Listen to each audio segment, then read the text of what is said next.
केदारनाथ की रहस्यमयी कथा। जब महादेव पांडवों से छिपते छिपते प्रकट हो गए, महाभारत का भयंकर युद्ध समाप्त हो चुका था। पांडव विजयी तो हुए, लेकिन उनकी जीत खून से सनी थी। अपने ही भाइयों, गुरुओं और कुल के लोगों की हत्या का बोझ उन्हें हर पल सताता था। इस गोत्र हत्या के पाप से मुक्ति के लिए वे जानते थे कि केवल भगवान शिव ही उन्हें क्षमा कर सकते हैं। इसलिए युधिष्ठिर, भीम, अर्जुन, नकुल और सहदेव ने राजपाट त्याग दिया और शिवजी की खोज में निकल पड़े। शिवजी पांडवों से नाराज थे।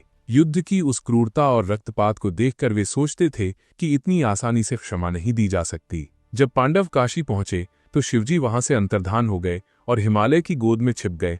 उस स्थान को आज हम गुप्तकाशी कहते हैं। लेकिन पांडव हार मानने वाले नहीं थे। वे भी शिवजी के पीछे पीछे हिमालय की ऊंची चोटियों पर पहुंच गए। शिवजी को लगा कि अब बचना मुश्किल है। उन्होंने एक बैल का रूप धारण किया और घास चरते अन्य पशुओं के झुंड में जा मिले। पांडवों को थोड़ा शक हुआ, इतने सारे बैलों में शिवजी को कैसे पहचाने। तब महाबली भीम ने एक चतुर युक्ति अपनाई। उन्होंने अपना विशाल रूप धारा और दो ऊंची पहाड़ियों के बीच अपने पैर फैला दिए, जैसे एक जीवित पुल बन गया हो। सारे पशु डरकर भीम के पैरों के नीचे से निकल गए, लेकिन एक बैल जड़ होकर खड़ा रहा। वो नीचे से गुजरने को तैयार ही नहीं।